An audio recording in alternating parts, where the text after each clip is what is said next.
Just because you have rights today does not mean that you will have rights tomorrow. We are seeing a record-breaking number of anti-LGBTQ and especially anti-trans legislation.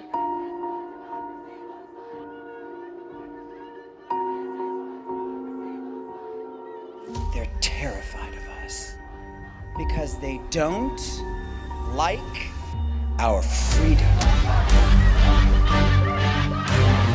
Don't sit there looking so good, thinking that you think the fight is over. The fight has just begun. You come from a family of revolution. That is the foundation from which you were born. You literally come from human beings who not only know how to picket, we know how to win. This is a civil rights issue of our times. And we're fighting for trans justice, we're also fighting for racial justice. We're fighting for reproductive justice. We're fighting for immigrant rights. We're fighting against anti-Semitism and xenophobia and white supremacy. We are going to be centering equality and liberation for all, period, and without exception. Mark my words. We're not going anywhere. Now get out and begin. The psychological shock when they will see in future what the beautiful society of equality and social justice means in practice, in future these people will be simply squashed like cockroaches. Nobody is going to pay them nothing for their beautiful, noble ideas of equality. This they don't understand, and it will be a greatest shock for them, of course.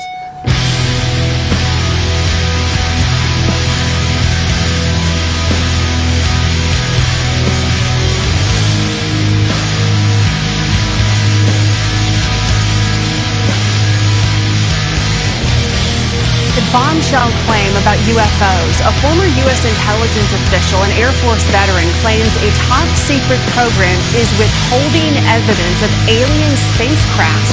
Certainly interesting. A military whistleblower has now handed over classified information to Congress. Fox's Lauren Blanchard has more. David Grush handed over extensive classified information to Congress and the intelligence community inspector general, saying it exposes top-secret programs that have retrieved and studied debris from alien spacecraft, which he says have been intentionally withheld from lawmakers and the American public. His claims coming just days after a first-of-its-kind NASA hearing on UFO sightings around the world. It's now our collective responsibility to investigate these occurrences with the rigorous scientific scrutiny that they deserve. Thank you, Dan, and thank you to all the members of NASA's UAP Independent Study Team. Your selfless dedication to the pursuit of knowledge is just so commendable. And I want to thank you, the audience, for tuning in today to watch our first deliberative meeting of NASA's Independent Study Team on evaluating and categorizing unidentified anomalous phenomena. Before I begin, though, I really do want to double down on Dan's words, that it is really disheartening to hear of the harassment that our panelists have faced online, all because they're studying this topic.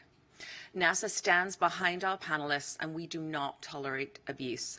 Harassment only leads to further stigmatization of the UAP field, significantly hindering the scientific progress and discouraging others to study this important subject matter. Your harassment also obstructs the public's right to knowledge. Our panelists are leading experts in the scientific, aeronautics, and data analytics communities.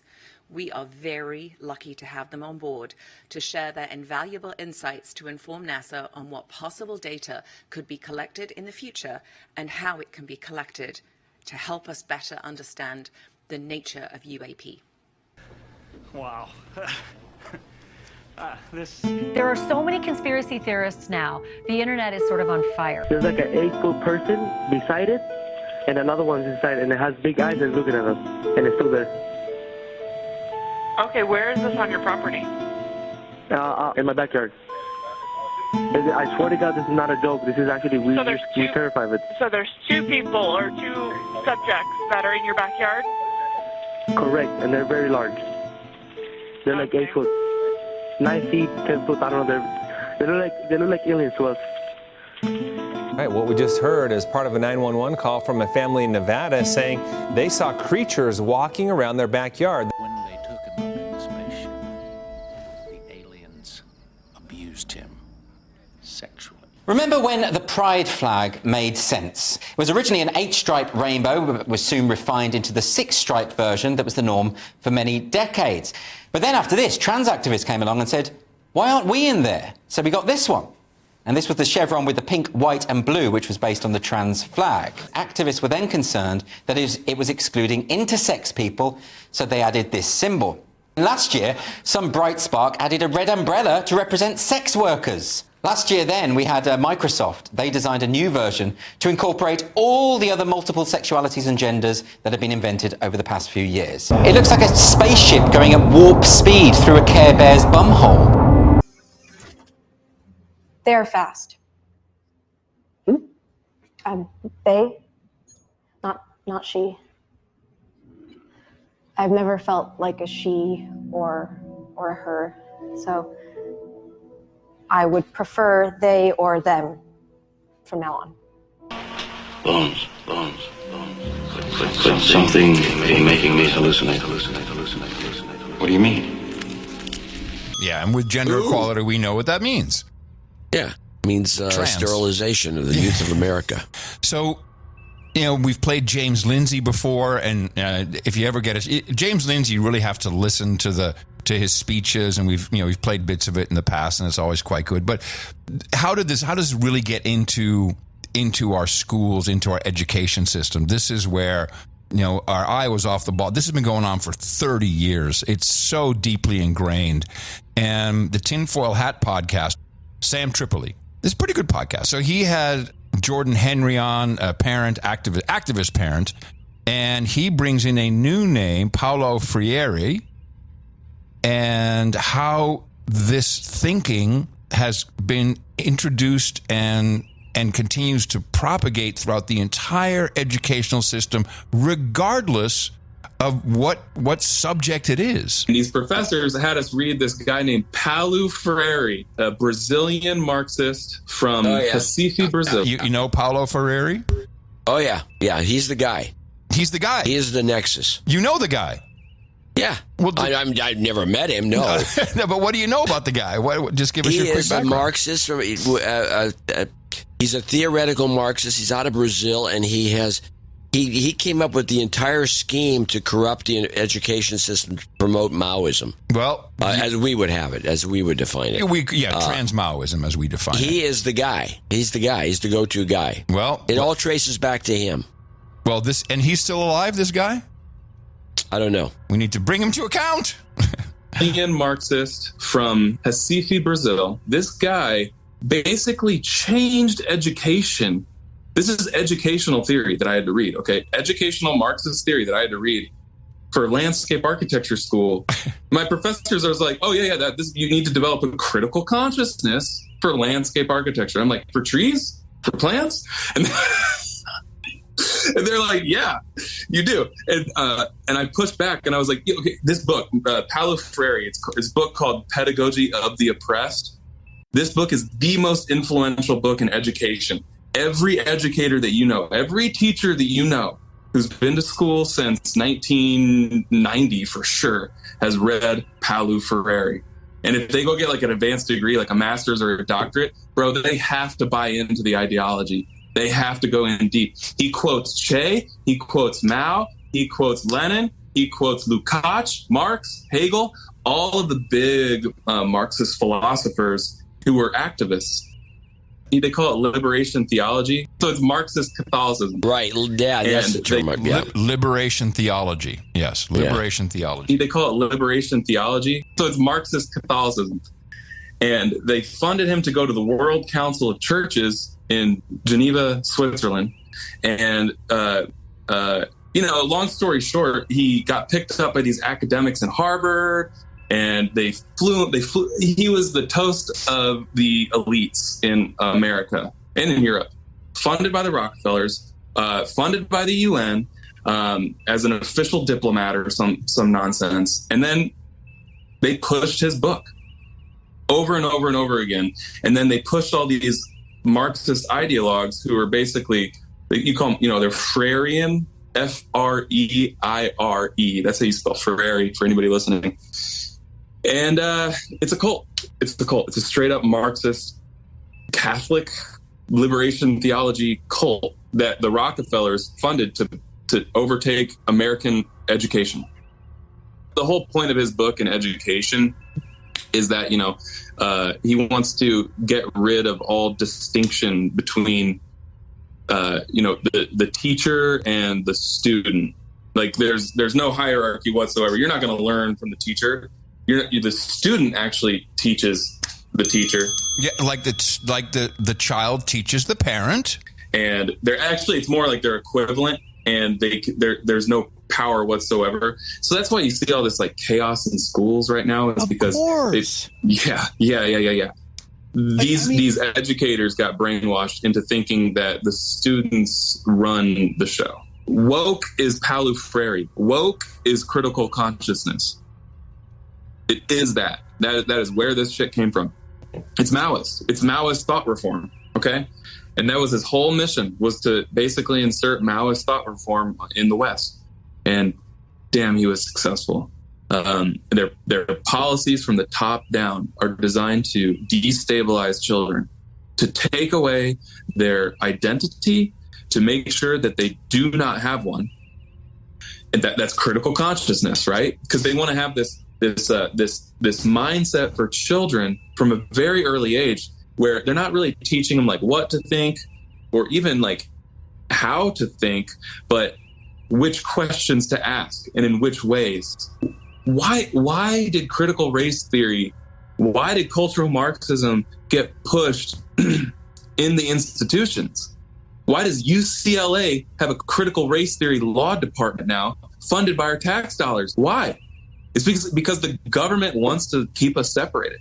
They don't want us to unite. These institutions, higher ed, these elite institutions, they're specifically designed to brainwash people and to keep them siloed. There's this academic paper. It's by this like woke academic, like gender specialist, whatever, gender theory woman. Her name's Hannah Dyer, Dyer. Listen to this title of this academic journal article. It's called "Queer Futurity and Childhood Innocence Beyond the Injury of Development." That's the title, bro. All right. And then like one of her quotes is, "It's better to understand queerness as that which is destructive to the social order and in contradiction to reproductive futurity." Literally, queerness is attacking social order and the ability for children to eventually reproduce. Welcome to the year 2050. Space technology is powering smart cities with autonomous transportation and cybersecure AI-enabled mesh networks that connect and protect us.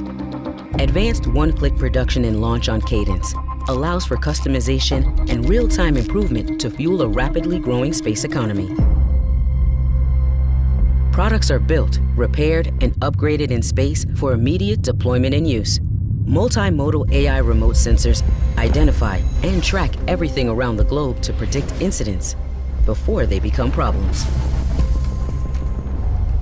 Space-based quantum-enabled communications and AI technology detect and neutralize concerns before they become threats.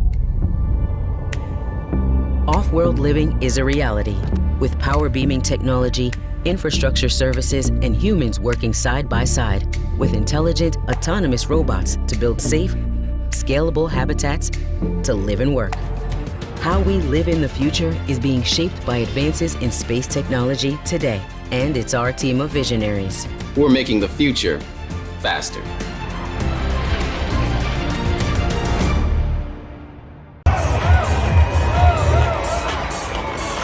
I myself would like to see Stockholm Conference be the place and time at which the people of the earth working together dedicated themselves to producing in the last 25 years of our century of science, the 20th century, dedicating themselves to using their intellectual, technological, and scientific resources to bringing man into equilibrium. After 2 years of intensive preparation, we have placed before the governments of the world a program of action that is really without precedent.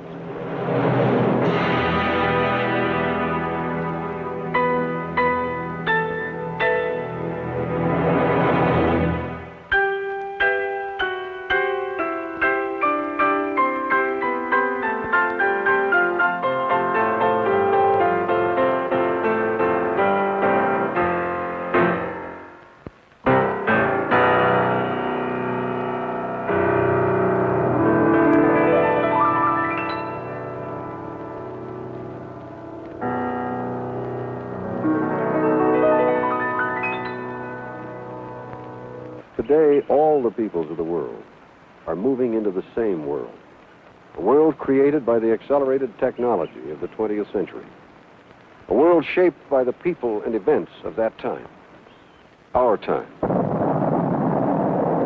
In the 20th century, we reached for the moon and developed the technology to grasp it. We traveled backward in time and saw what our own planet looked like in its primordial beginnings. Although we may travel in space and visit the moon, the Earth is still our home because it's unique, the only accessible planet that can sustain our life. This film is an effort to an understanding of the environmental crisis and its possible cure. We are looking at our Earth. The thin red line running along the outer perimeter is our biosphere. As seen from space, it is the smallest veil of cover, imperceivable and delicate, the only known place in our solar system that can sustain life for man. We cannot exist more than a few thousand feet above our Earth, nor can we yet live beneath our oceans and soil. Most of us exist near sea level. The inescapable fact is that man can exist only in his biosphere. This vision of the planet that you see from the moon, a single, alone, full of light, full of life, and the only single planet that's got these qualities, that vision, especially among the young, can mean a redirection of how people think about this problem, because you will not create a community unless you've got some moral commitment. And moral commitment needs some very stern underpinnings, because we ain't moral easy.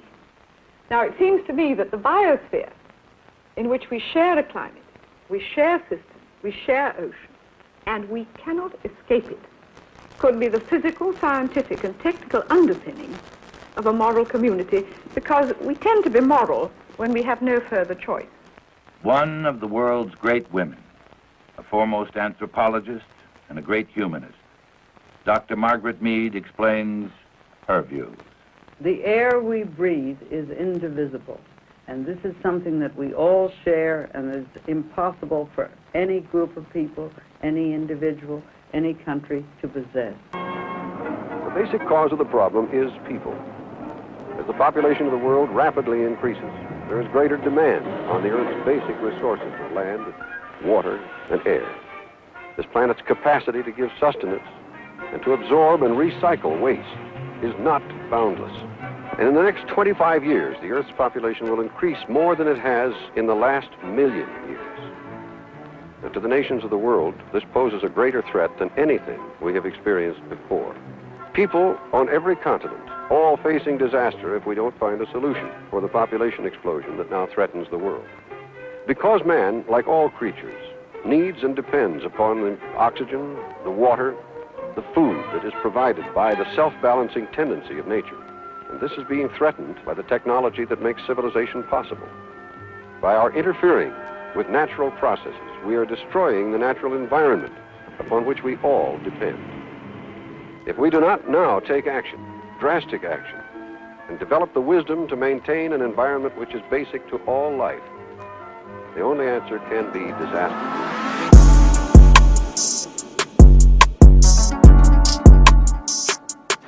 What I'm about to tell you hasn't been something that I've disclosed until recently in the help of Dr. Greer, among other people, so I appreciate your help with this. In 2009, my unit, which was most degraded infantry battalion in the entire Marine Corps, which was 2nd Battalion, 5th Marines, was called in to do humanitarian assistance operations out in the Philippines, which was Operation Quezon. It was transitioning between colors like a light matte gray, as well as a dark matte black. So in between, that's what it kept, and it was very smooth. We had all looked at each other as we got online, and we decided to investigate. The further thing I want to say is that I actually took pictures and video of this before we actually trucked down. We had a dump pouch where we basically, if we expend ammunition, we want to retain our magazines, so we put those there. So I dropped my camera in there, and we decided to go down. We didn't have any communications, which was weird, and that was a very odd thing, and it's something that either could have been good that we did, or it could have been something that the last 25 years of our century of science, the 20th century, dedicating themselves to using their intellectual, technological, and scientific resources to bring man into equilibrium. Man inhabits two worlds, the natural one that preceded us by billions of years, and the world we have built from our technology, using our machines and science to create an environment obedient to our purpose and directions. And now, as we enter the last stages of the 20th century, there is a spreading sense of awareness that something fundamental and irrevocable is happening to man's relations between both his worlds. Our new knowledge of planetary interdependence demands a reshaping of our individual loyalties. We must develop a sense of planetary community and commitment. We must make our Earth a center of rational loyalty for all mankind. Nationalistic loyalties must become secondary to our allegiance to Earth.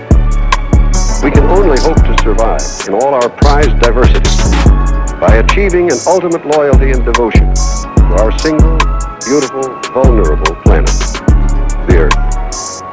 Alone in its life-supporting systems, powered by inconceivable energy mediated for us through the most delicate adjustments. Is this not a precious home for all us Earthlings? Is it not worthy of our love? Does it not deserve all the courage and care of which we are capable to preserve it from degradation and destruction? Now, for the first time in the history of man, an international movement is underway. The people of the nations and the nations of the world have joined together to find the answers. This building and the world's representatives hold the solution. We have seen what we've done to bring about the destruction of our Earth. Is it not the time now to cure the disease that we ourselves have created? I've been working as a counsellor for nearly 35 years. I've worked in both the medical practice, grief and bereavement, hospice, and many other issues, what I call normal counselling issues. But for the last 25 years, I've been working in the arena of the phenomena that we call contact with non-human intelligences. What has been very vital and extremely important in my work is in recent years, I became one of the co-founders of the Dr. Edgar Mitchell Free Foundation. And this was vital because it brought in all of these specialists in various fields of knowledge to look at this phenomena from a perspective that was far more broader in its scope than pure ufology, which is looking at the evidence of individuals having interactions with craft, the reality, the nuts and bolts. We were looking at it from a perspective of human consciousness. And that brought in all those in that field of consciousness, and the Free Foundation now has become the Consciousness and Contact Research Institute, and it's exploring this now from every level, which includes those that have experiences as near-death experiences, out-of-body experiences, shamanic experiences, hallucinogenic experiences, experiences of activation through healing, Kundalini awakening.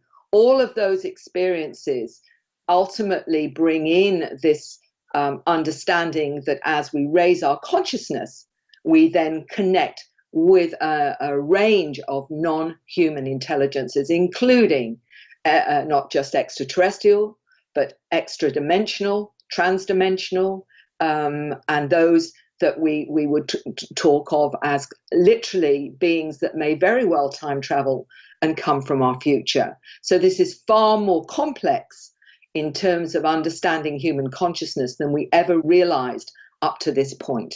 I'm asked all the time, what is this all about? Why are we being interacted with by this range of physical and non-physical intelligences? And it becomes very interesting because the more that those who are having these encounters allow themselves to understand their communication, to have this communication, are finding out more and more about who and what we are. And for me, it was looking at, again, why were certain people having these encounters? The most important pattern of encounters is that it appears to be intergenerational. So in other words, if I'm helping a gentleman with these experiences, for example, I will often discover that not only his siblings, but his parents may be having, or one or both of his parents, one or both of his grandparents, and also his own children will be having these experiences as well. But what I was noticing was, if you like, a kind of upgrade in awareness with each generation. And that fascinated me. So what was actually going on? What was happening in this upgrade? This upgrade seemed to be that more and more the more recent generations appeared to be a lot more multidimensionally aware. And what I mean by that is their abilities beyond the five senses. But not only were the five senses more expanded, in other words, the touch, they saw a greater spectrum of light, hearing was more sensitive, all their physical senses were enhanced, but they were able to see more of the visual spectrum. They were able to see the different frequencies that are not visible in our 3D environment. In other words, orbs of light, beings, energy fields, a whole range of sensing, knowing, understanding, including awareness of not just having this present life, but awareness of other lives in other dimensions, other realities, as well as on other planets. So each generation seemed to be more cognizant of these kinds of multidimensional realities. And this is, again, when people say to me, so what is the agenda? The agenda is coming from, I believe, these intelligences are coming to visit us primarily because they're part of us.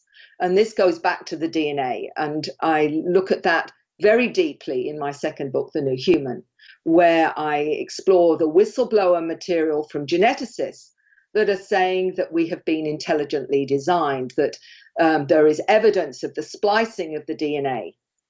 And this has created an indigenous being that has added non-human extraterrestrial DNA to it from various star systems. And what has happened over the centuries is the gods, as we call them, which I and many others now have come to the conclusion weren't gods at all, but most likely these intelligences that have been monitoring their seeded family, which is the human Homo sapiens sapiens, have seeded us and watched our evolution and assisted in that in terms of interaction with us all the way through history. And we've got, I believe, many of our scientists and our poets, those that we venerate, I suspect many of them have had interactions with these beings, such as Leonardo da Vinci, I suspect is one of them, and many others, Einstein and others, and Tesla, of course, that in their dream state, they got these information downloads. This is happening across the globe with people from all walks of life are getting downloads of information from physics, origin of the species, information about new healing techniques.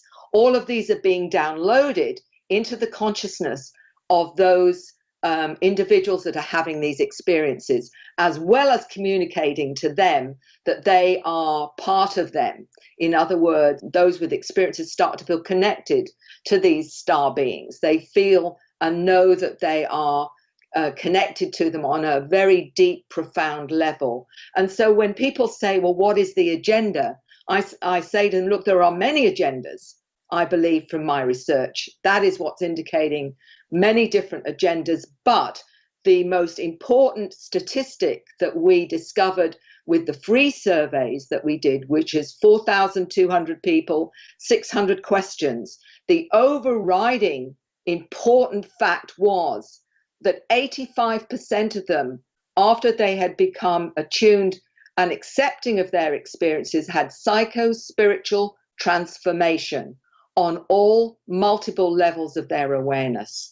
And that is, to me, telling you what the agenda is, because this is about an evolutionary shift in consciousness and awareness that is allowing us to access more of our genetic star heritage. When you're an experiencer, the only way I can describe it is it's like if you met my friends and family before all this sort of revved up in later years compared to before it, they would say that this is not Pete, this is a completely different person, and I have to agree.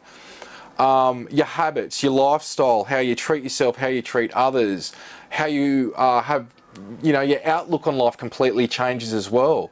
Your food habits, your social habits, everything changes.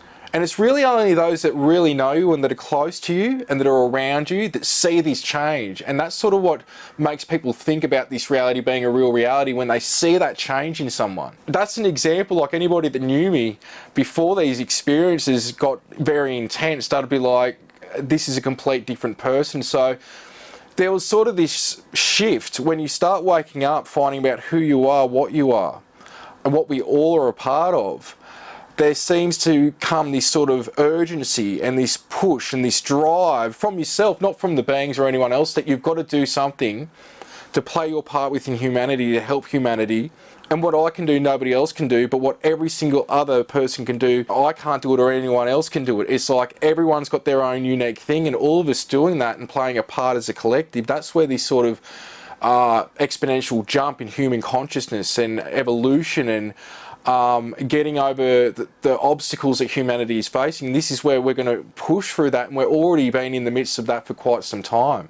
Why many of those within the field of ufology have only been exploring it from a nuts and bolts perspective is because we are programmed very much into believing that unless you can touch, feel, see, hear it, etc., it's not real. You have to, the only things that are real are with our physical senses. And that's been very, very important because there is evidence from whistleblowers of many craft that have been examined that have crashed. There's been technology from those craft. There are, I would say, millions to billions of people now, everyday people, that have photographed and filmed through their iPhone the craft, all different craft.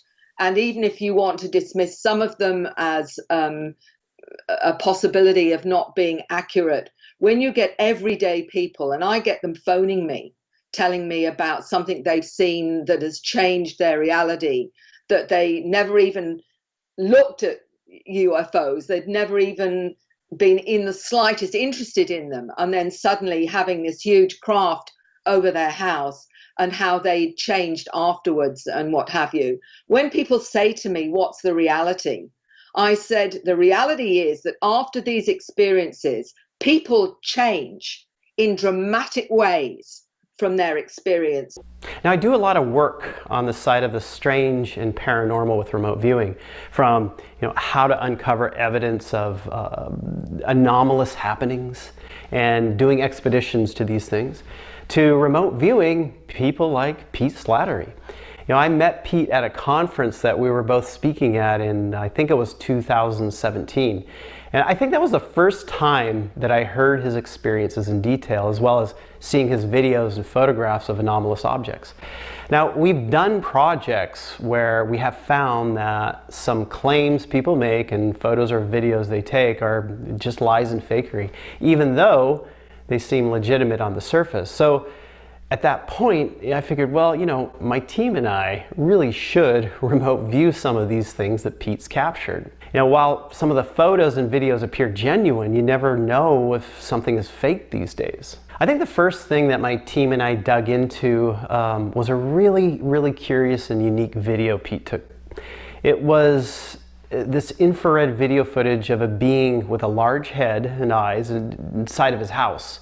And it was kind of poking its head out from the corner of the video screen. You know, it did that a couple of times and it was looking into the camera, it appeared. So we had to look at that one to figure out what was going on. We saw that this was indeed an alien in his house, and there wasn't just one though, there was basically a whole crew of them. These beings were not totally physical, but they could straddle the physical and the non-physical. In other words, they're multidimensional. They had landed a craft that was, in a sense, inside of his house as well as in the yard. Because an aspect of them and their craft is non-physical, this can actually happen, you know, where the craft can sit on the house in another dimension.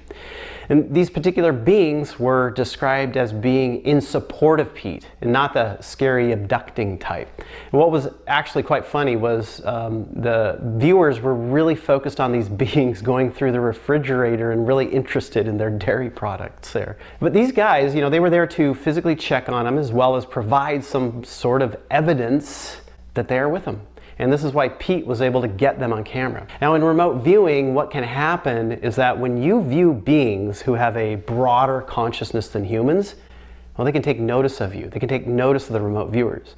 And these beings did that. They took notice of us, the remote viewing team, and myself, and they interacted. In fact, they still interact with us to this day. Pete gets so many interesting videos and photographs, and you know, we've looked at quite a few of them repeatedly, right, over and over. So I'll often task not only my professional team, but I'll give viewers in training some of Pete's footage to remote view. In fact, some of his stuff has been viewed by up to 40 different remote viewers. You know, one of them is a shape flashing in the sky with multiple colors and moving into these like geometric patterns, changing shape. And this is actually a fun one for remote viewers in training to have a look at because it's so dynamic. Now they get that this is a Merkaba. It's a Merkaba type craft in which there are multiple like high vibrational beings inside of it. Now Merkaba is basically these two spinning pyramid type shapes that you'll often see being used by high vibrational beings. It's like this way they travel.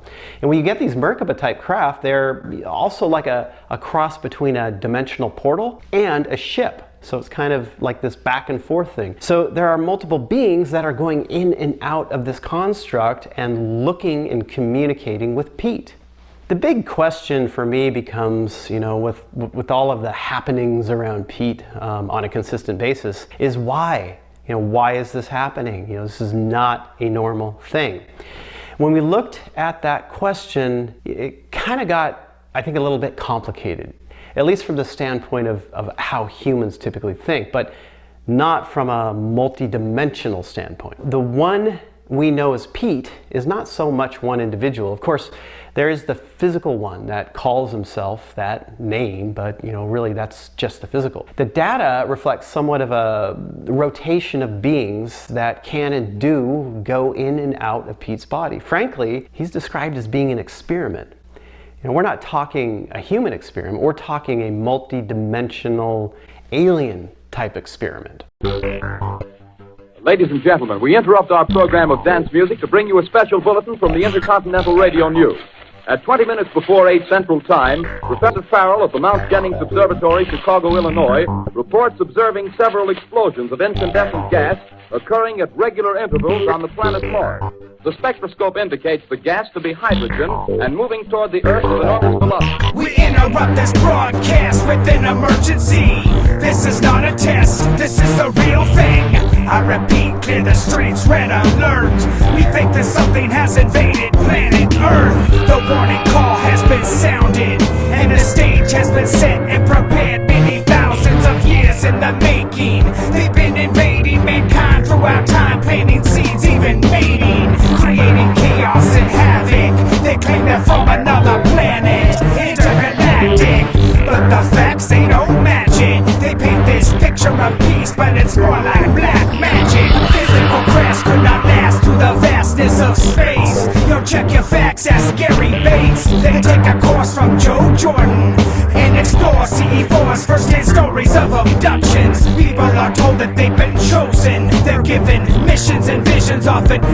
of wisdom. Often they're told that they're quite special. They feed the ego of man, channel messages through people.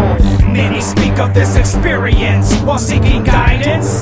They've been tricked by wickedness. Demonic beings from dark places who masquerade as aliens but can easily change faces.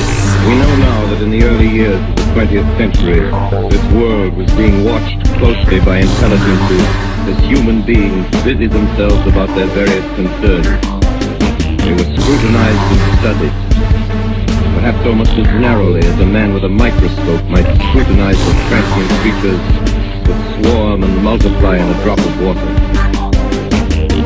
Let's talk more about these forces and what seems to be their motives. Explore all their sources. We use due diligence and research, avoiding tricks and procedures that don't align with scriptures. The enemy wants to defeat us, and he's created many rabbit trails as to mislead us. A fallen army of dark angels who work together, spreading lies and deceit amongst all people. They've been around since the beginning and have mastered the spinning of truth, the roots of sinning. They use the lure of pride and ego, used as a snare throughout time for every people. These are the weapons that they brandish, and they abandon their first estate. It seems outlandish. They'll try and bypass your defenses and can customize their lives to accommodate your interest. They can trick you into listen and can hook you like a drug, like an addiction. Even by studying their actions, you can put yourself at risk without the proper balance. And too much time spent in the darkness can have a consequence, like climbing cliffs without a harness. Don't drift too far into conspiracies, cause they can hook you into watching YouTube videos for centuries. Don't get me wrong, you want the answers, but know there's agents of deception spreading lies just like a cancer, blending truth with fabrication. So don't attempt to dive in deep without a firm foundation. With infinite complacence, people went to and fro the earth about their little affairs, serene in the assurance of their dominion over this small, spinning fragment of solar driftwood. Yet across an immense ethereal gulf, intellects, vast, cool, and unsympathetic, regarded this earth with envious eyes, and slowly and surely drew their plans against us.